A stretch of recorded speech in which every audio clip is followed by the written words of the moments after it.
last night when Matt Stafford won, anybody who follows national sports radio or Yacker TV, if you will, had kind of the same thought in mind, right? Which is, oh boy, another year of Rob Parker with a strong and wrong take, right? Because his thing, what's the term he uses for Matt Stafford? Pad Stafford? Yeah, Pat Stafford. Pat Stafford. In other words, he pads his stats, right? Because he played on all those bad Detroit teams. And every time Matt Stafford was playing poorly, and he did play poorly at the end of the season, several games, which he didn't play well. So he's not wrong. But when the guy wins the Super Bowl, throws the game-winning touchdown pass, he threw the game-winning touchdown pass also to Cooper Kupp against the Tampa Bay Buccaneers, and he helped engineer a comeback against San Francisco 49ers. At some point, you go like, you know what, my bad. I was wrong. You were right. You're handsome. I'm not so good looking, et cetera, et cetera, et cetera. So I was looking for Rob Parker to tweet to go like, hey, somebody check on Rob Parker. Because generally the way it works is we're all big boys here. At least I thought you talk trash about guys, and sometimes your take, you're going to have to eat it a little bit. Literally every time Steph Curry has a good game, somebody puts out some tweet that from SportsCenter, which was put out from somebody who apparently wanted to tweak me, and tries to make me look like a complete idiot. We're all familiar, right? Like Dan, we're all familiar with his Matt Stafford take, correct? Yeah. Okay. Absolutely. And that he calls Tom Brady the luckiest of all time, right? Yes. Okay. So, I've said this to him when I've co-hosted the Dan Patrick Show. Like, look, the reason I can't let that one go is it's so remarkably wrong. I mean, no lucky. They're just no human being is that. And you could say, well, he is lucky. Like, yeah, okay, luck plays a factor in any person's success. Any person's success, at least a portion of it is lucky. But the way in which he's saying it, the way in which it clearly is designed to dismiss Tom Brady as an all-time great or the greatest of all time because he's not really that good. He's just really lucky. Is that a fair way to look at his Tom Brady take? Sure. Yep. Okay. So I'm like, look, no one agrees with you. It's the essence of what a hot take is. No one agrees with you. And when Brady, at 44 years old, if he won the MVP, there would not be any protests in the streets. People are like, yeah, the guy's really, really good. You can sit here if you want to argue, hey, I thought Joe Montana at his peak was better and, he never lost a championship game. Okay. If you want to say that John Elway, because of his legs and arm and he won 2 Super Bowls, okay. If I was to say Aaron Rodgers, he hasn't been surrounded with the team. He didn't have a Bill Belichick. He didn't have the coach. Like, okay, like these are reasonable. And I've always been somebody that says Aaron Rodgers checks all of the boxes except one, and it's the one that matters the most is can you figure out a way to get your team to win? Right? Figure out a way to get your team to win. Anyway, turns out that he blocked me. Now, I understand if you go, hey, it's Fox on Fox crime when I'm, I guess, calling him out. But it's not like a take that he doesn't go to often. It's not like something that he just said in passing. It's not like a flub or a mistake, which we all make. And you're like, yeah, I wish I would have said something else. As late as the end of the season and early in the playoffs, he's not a buyer into Matt Stafford. So I texted Rob and I was like, did you block me? And his response was, when have you ever tweeted about something I was right about? Okay, there's a lot of different responses there that I could have gone with. I'll get to what my response is. Buyer, let me let you play middleman here. What do you think of Rob Parker, who I guest host Dan Patrick shows with, blocking me? That's why I think there's a mute button. I think that the mute button is your best friend. People have no idea whether you can see or not see their tweets, but no one gets offended by seeing that block. That's how I will view it. Like I'm just guessing. I don't want to speak for Rob, but Rob wanted you to know that he didn't appreciate it and didn't appreciate your takes, and that's how he let you know. Oh, no doubt about it. And I didn't know. Apparently, I think I've been blocked for a while because I had tried to tweet him before, and I was just like, maybe something's wrong with. I didn't even think about it because I wouldn't. That's like not something I would. That's not how my brain works. All right, Jay Stu, where are you on this? I mean, there's so much to this because I know both of you very well. I mean, we both know and love Rob, right? And everything he does is seemingly is a little tongue in cheek, with a wink. So it's like I want to say he blocked you with a wink, but it is a strange one, and I can't quite figure it out. I don't think you block somebody with a wink. Yeah, I guess I not. agree with you. There is some tongue in cheek. I don't know if this is one of those things. Yeah, it's intentional, but like he's really bothered by it. I'm like, really? Yeah, it's a strange one. And by the way, I reached out to Rob separately, just giving a heads up and see if he had any comment. And his only comment back to me was, just tell people to listen to The Odd Couple. Coming up at 7 p.m. East Coast time on Fox Sports Radio. Okay, so there's nothing else he can do other than go, I was wrong, right? But he's not going to. He's going to dig back in and point out all everybody else did to win him the game and how Aaron Donald should have been the MVP and Cooper Kupp comes up with plays and blah blah. But I mean, there's no way. That's just not his thing. He's this is what I believe, and I'm gonna and that's the way it is, right? And it's pretty sobering. I don't know about sobering, but it's kind of strange, isn't it? I told you that one time I was blocked by Boy George, and the only reason I found out is because I tried to search for him on my Twitter, and it never came up. Yeah, that was my thing. I was like, do I have the wrong address? Yeah, you're like, do I have the wrong Twitter handle? Like, what is going on here? I don't even know. Turns out I'm Block City. He Dikembe Mutombo'd me. That's what he did. Total Dikembe Mutombo. Well, Ramos, what do you think? He thinks that chicken patty was that was good. The 2 chicken patties I did eat right now were very good. Yeah, I wouldn't block people, personally speaking. I mean, I would just kind of take it and move on.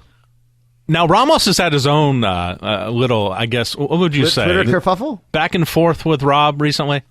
Yeah, I don't think it's the same like Doug. I think him and I are more of just like just kind of playful type of stuff.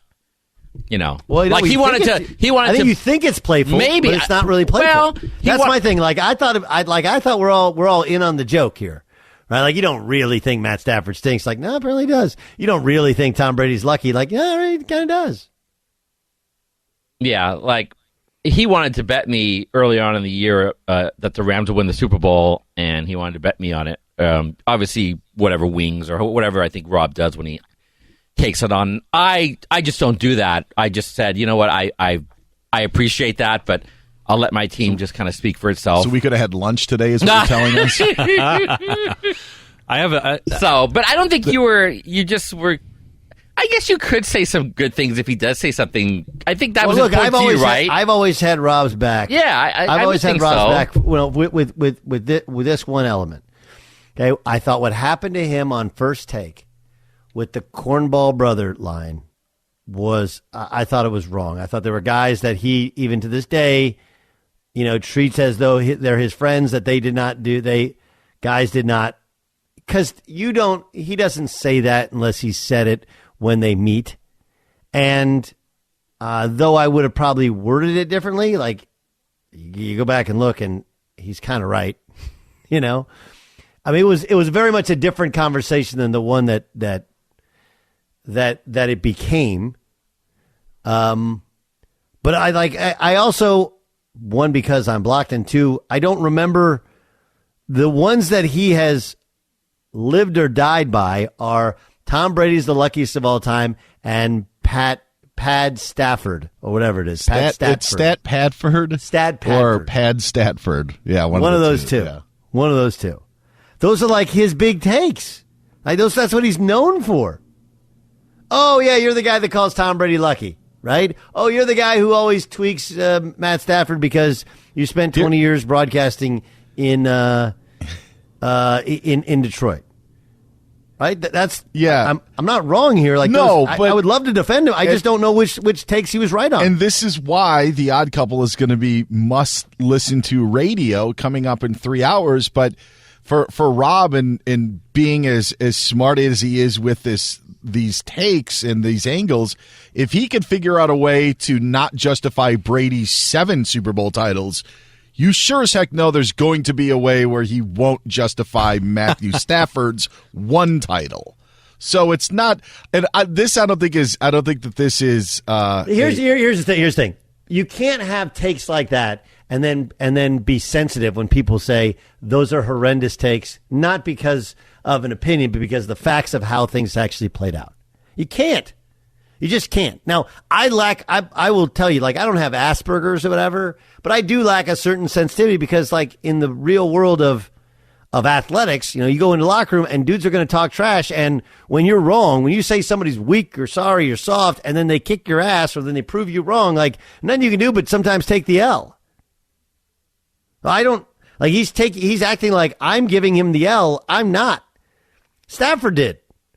And Brady did. And if there's somebody else who he's hating on at quarterback, they're going to next year, because that apparently is the pattern that we're on. I was sitting there thinking last night, like, damn, dude calls out Brady forever and he wins a Super Bowl. Then it's Matt Stafford gets traded. He spends the whole year like, dude, I know Matt Stafford. He stinks in basically saying he stinks in big games. He's one of the reasons that they've lost for so long. And then they win a Super Bowl. Like, oh my God, what else? What else? I need more details. I'm fascinated by this. I'm fascinated by blocking people and getting blocked, but I need to know when he did it, because Dan was there as well on Friday.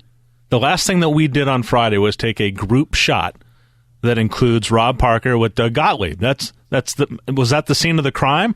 Did you say something in that moment that got under his skin? I was blocked well before this. Oh, okay. I've been blocked for a long because I've never been able to tweet at him. Well, Rob, did you reference, and I apologize because I was doing other stuff, Rob's tweet from 16 hours ago? Did you reference that? I can't see it. I didn't Doug know can't see it. if Jason did. No, it. we haven't referenced it yet. What's the tweet? So Rob tweeted 16 hours ago that if you have never tweeted at me when I was right, tweeting at me when I'm wrong doesn't register. That's a public service announcement. Okay, so that's his logic. His logic is I've never tweeted him. I don't know what he's been right about. Can we search the Come predictions? on, Doug. I don't know what he's been right about. No, I'm being terribly honest. Like, I've never been an undisputed watcher, so I don't know. I know that, and I didn't watch. I'm not a first take watcher either. I've seen clips. That's about it. So I can't honestly tell you what's the big take he has is like, man, Rob is right, has been right, will always be right about that one. His baseball mind is one of the better ones out there. So Cool. when I don't talk about baseball. Like we don't really discuss baseball. Did you know that apparently Clayton Kershaw is close friends with Matt Didn't hear Stafford? that. Yeah. Jeez. Didn't hear that. I just think you and Rob are maybe just going through a little something right now. I didn't know we were going through anything. Like, I thought we were that's his way of maybe telling you that maybe you're going through a little. I got it. I understand, but again, sorry, dude. I'm not the one. Again, I'm not the one who said it. And you iterated and reiterated and reiterated that you think Matt Stafford stinks. That he is a stat patter. That's what that means. Right? Like, he has made it. That's the great thing about Rob is there is no gray area. When he says, I think a guy is padding stats, he says, I think a guy is padding stats. Whereas a lot of people in our profession, and this is, again, why Rob's been around and successful for a long time. He doesn't do the gray area. He doesn't do the, he's like, there are guys that are clever with their words. And instead of saying he's padding his stats, go like, well, some of his better years statistically were some of their worst years as a team. And, when you're behind, you have no running game. That's always bad for your stats. Like, there's a clever way to do it where you can say everything you say. And Matt's, and God bless Rob. Rob's just like, nah, I think he's padding his stats. I think he stinks. Tom Brady, I think he's lucky. And, last year it was Super Bowl. And there is no amount of luck that can get you to 10 Super Bowls. None. I won't hear otherwise. This is what it is. Okay. And I say this about a lot of arguments. If you start your side of the argument with something that is provably wrong, right? And I could go through a litany of them. The easiest one is, and I'm sorry if you're the infinitesimal percentage person who believes this, the election was not stolen from anybody. How do I know that? Because how many times have they recounted these damn votes? How many times have they investigated? And no one of any repute has come up with anything. Right? And I love the logic that only one side would cheat in an election. Like, the very possible that both sides would cheat in an election. But they researched it, and they spent millions and millions of dollars to find it. So if you start your sentence to me today with, well, the election was stolen, I can't have a conversation with you because you're starting with something which is provably not true. If you want to start your argument that Tom Brady is the luckiest of all time, diminishing the 10 Super Bowls. You had 10 Super Bowls. Pat Mahomes is as good as anybody I've ever seen play the position. He's that good. He's been to two. And the idea that he's going to get to 10, no one's ever gotten there before Tom Brady. Could he? I guess. Likely? Don't feel it. Just out of historical. It's that hard. And you could say, like, well, he's lucky because he has Tyreek Hill, or he actually underthrew Tyreek Hill when they beat the Niners. Or when he got into the AFC, they got the conference was in flux. It wasn't. Now it's way stronger than the NFC, or at least it appears to be going forward towards next year. But when they won it twice, the AFC was not the stronger of the conferences. But no one would say he's lucky. Like, how could you say that? Again, so if you start your argument with something which is provably false, and I think now with Stafford, it's not just that he won a Super Bowl, but he made some gigantic throws on the way to the Super Bowl. Like, that's fair. That's fair. And look, let's also remember, Rob was taking a victory lap much of the season because Stafford wasn't great at the end of some of these games, and the Rams did go through some struggles in the middle towards the end of the season. So you can't take a victory lap and say, I was right, he's a choker who just padded his stats, and then the guy wins the Super Bowl and not go like, yeah, I don't know, might have been a little overzealous in that one. You just got to give us something.